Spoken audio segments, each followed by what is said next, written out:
Está começando mais uma edição do podcast, um espaço para discutir as principais questões e tendências da suinocultura no Brasil e no mundo. No episódio de hoje vamos falar sobre como as boas práticas de produção impactam não apenas o bem-estar animal, mas também os resultados técnicos e econômicos das granjas.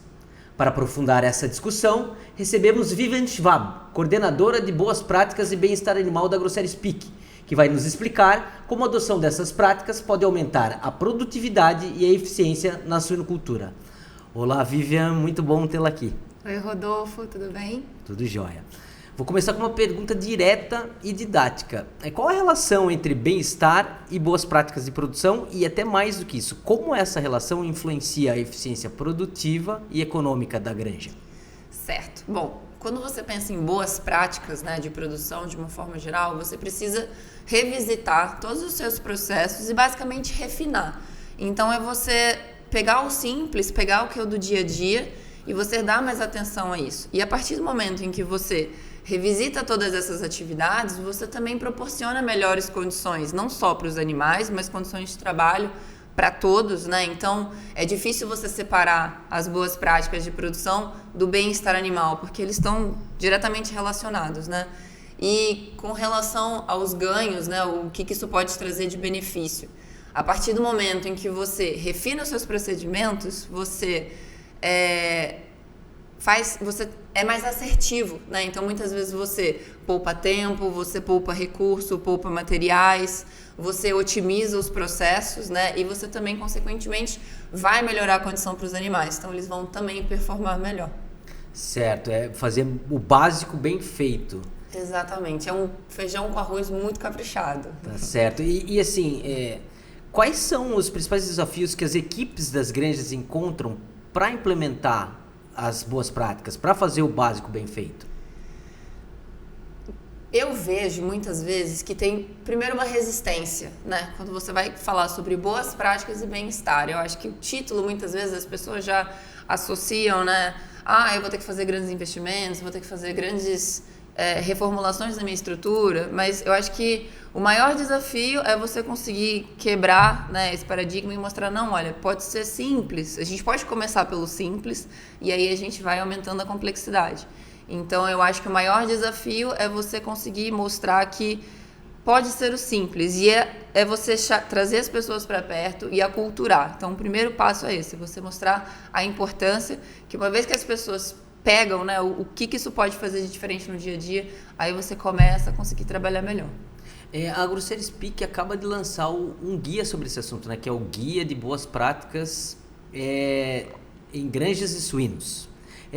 Foram esses desafios para desmistificar um pouco o tema que vocês decidiram fazer um material específico sobre o tema? Sim, porque muitas vezes a gente vai falar sobre as boas práticas e as pessoas ficam, mas por onde eu começo? São muitos pontos que podem ser trabalhados, A gente sabe que existem as normas hoje vigentes, então as pessoas ficam um pouco confusas, de por onde começar, o que precisa atender primeiro, o que é mais urgente. Então, esse guia, ele é muito legal, que ele traz todo um contexto, do que hoje está previsto na legislação e junta também com as diretrizes, o que a gente tem de recomendação, para implementar nas granjas. Então, ele vem para justamente ajudar os produtores, os coordenadores, os líderes, as granjas a entender, como que funciona a implementação de um guia, o que é um guia, como que eles vão poder usar isso, porque muitas vezes as pessoas só pensam, eu vou ter que ter isso para atender uma legislação. Não, isso vai ajudar muito, porque você vai justamente documentar os seus processos, isso vai deixar mais claro para todo mundo, então você vai conseguir melhorar suas atividades na granja de uma forma extremamente completa. E qual foi o papel do Departamento de Boas Práticas e Bem-Estar Animal da Grosseries nesse projeto? Foi fundamental, A gente está diretamente, a gente vive isso, Tanto nas nossas unidades quanto nas unidades de clientes e então a gente sentiu essa necessidade, a gente sentiu esse valor, Vamos elaborar esse material para justamente trazer esse conhecimento e tentar mostrar que o que pode parecer muito complicado, muito complexo, pode ser simples. Então, vamos tentar mostrar que isso pode ser simples, E vamos ajudar a implementar isso num passo a passo também, porque tem que ser um dia de cada vez, são muitos assuntos, então a gente entende que é um processo gradativo, né?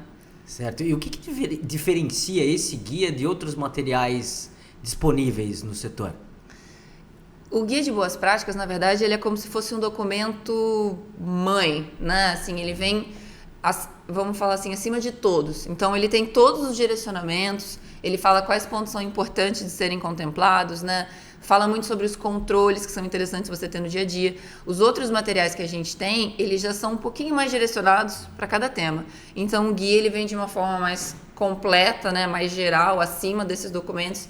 E ele vai justamente direcionando, então no corpo dele, a gente vai direcionando para esses outros materiais que a gente tem para justamente linkar, né, e fazer essas conexões. Eu dei uma olhada ali no guia, ele tem como base a IN 113 de 2020 e a Portaria 365 de 2021. Quais são os principais tópicos abordados no guia? São vários tópicos abordados, né? Então, a gente tem na legislação, né, como você mencionou, na IN 113 e na Portaria 365. A gente tem vários pontos que estão ali considerados, então tem pontos de manejo, pontos de estrutura, pontos de controles, de procedimentos. Então, todos esses pontos, esses requisitos mínimos, eles estão previstos lá no guia, né?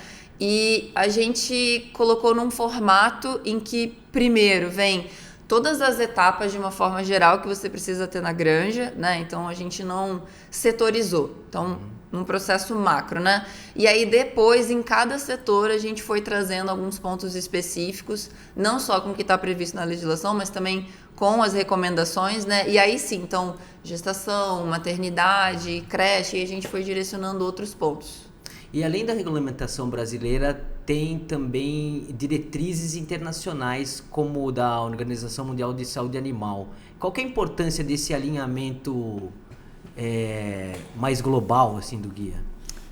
Então, isso é muito importante, porque o Brasil, por ser um país signatário, né, então a gente tem que seguir também, certo? Então, tem muitos pontos, por exemplo, que não estão previstos na legislação, ou eles estão, mas de uma forma mais ampla, e aí a gente tem esses outros materiais também, né, dentro dessas diretrizes, e isso vale também para os outros países, e ainda que não sejam, são materiais de referência, né, então isso pode servir para a nossa realidade, pode servir para a realidade de vários outros locais, então é muito interessante que a gente tenha essa padronização geral, né? Claro que muitas vezes pode variar de uma realidade específica, né, para outra, mas um contexto geral a gente consegue padronizar. Bacana. E pelo que eu entendo, o guia funciona como uma espécie de tutorial para o produtor montar o seu próprio manual, correto? Isso mesmo.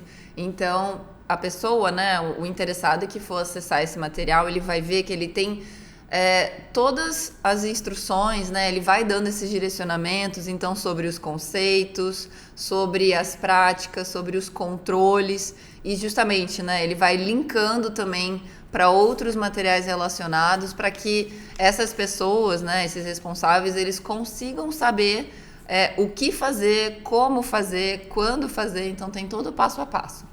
Você é uma profissional que está sempre no campo, né? Você tem algum exemplo de equipe ou de granja que seguiram essas diretrizes e que melhoraram o desempenho reprodutivo ou produtivo da propriedade? Sim, com certeza. A gente tem esse exemplo dentro de casa, né? Então, nas nossas unidades, a gente vê uma melhoria expressiva, tanto na condição dos animais, né? Outros indicadores, quando a gente avalia saúde, mortalidade, e a gente vê também esses relatos pelos colaboradores, né? Então, com o tempo, com o processo, eles foram percebendo o valor disso, e hoje é muito legal ver o quanto que eles reconhecem, né, e valorizam esse trabalho, e hoje eles estão muito mais engajados. E também com outras experiências que a gente teve, por exemplo, com clientes, em que pequenos detalhes, uma parte ali do processo que a gente conseguiu avaliar, refinar, isso também trouxe melhorias, né? E a gente muito pensa na parte produtiva. Então, por exemplo, você está aqui a mortalidade, quando a gente faz um processo no embarque, né? A gente respeita as condições, avalia o processo, refina, a gente pode melhorar a condição para os animais e aí reduzir as perdas. É um dos exemplos. Você falou sobre a importância da percepção da equipe, né, com relação às boas práticas. Existe alguma forma de capacitar, ou de treinar, de conscientizar ou engajar para as boas práticas de produção, para a execução? Tem, com certeza. E eu acho que o ponto é esse, né? Primeiro a gente tem que trazer as pessoas para perto, mostrar a importância disso e aí sim trazer situações, exemplos, né, de casos de sucesso, porque tem muita gente que já começa com resistência, né? Então a partir do momento que você mostra, olha, é possível, olha os resultados que a gente conseguiu, aí as pessoas vão, é mesmo, né? E conquistando também a confiança dessas pessoas é importante, porque isso faz toda a diferença também, né? Para uma questão de, se eu tenho uma resistência com você, o que você trouxer de orientação para mim, eu já vou ter uma resistência natural. E todos esses conteúdos, né, esses procedimentos, a gente tem sim materiais de capacitação, principalmente nessas principais etapas voltadas para a rotina. É importante fazer essas capacitações, esses reforços com as pessoas, porque por mais que a pessoa tenha muita experiência no campo, um detalhe ou outro sempre vai ficando esquecido, né? Então a gente vai sempre relembrando esses pontos para otimizar os processos. E existem ferramentas ou treinamentos auxiliares que a Grossery Speak oferece para a implementação dessas boas práticas? Sim, existem vários, né? Então a gente pode citar, por exemplo, a inspeção diária dos animais, que é ponto-chave, fundamental para a gente ter melhores indicadores, né? A eutanásia dos animais, que é um outro processo delicado e muito importante a ser tratado e conversado nas unidades.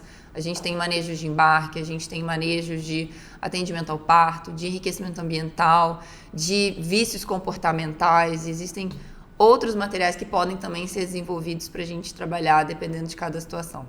E Vivian, onde o produtor ou o técnico encontra o guia? Pode encontrar o guia? Acessando o site da Grossery Speak.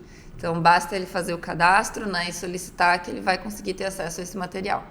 E para encerrar, que mensagem final você deixaria para o produtor interessado em aprimorar as boas práticas de produção na sua granja? Olha, primeiro eu gostaria de parabenizar esse produtor. Que bom que ele tem esse interesse. Eu acho que isso é muito importante. A pessoa já tendo esse interesse é um grande caminho, né? Já é um grande passo a ser dado. E não tenha pressa, né? Não fique preocupado. É um processo gradativo. Busque informação, busque ajuda, porque vai dar certo, né? Não precisa ficar achando que tem que atender tudo que hoje está previsto, né? É um dia de cada vez, mas já tendo esse interesse, tendo essa motivação, vai dar certo. Então, continue assim e focar na melhoria contínua. Vivian, queria agradecer muito sua participação aqui no podcast. Tomara que seja a primeira de várias. Opa, com certeza. Obrigada, Rodolfo. Essa edição do podcast vai ficando por aqui. Um abraço a todos vocês e até o próximo programa.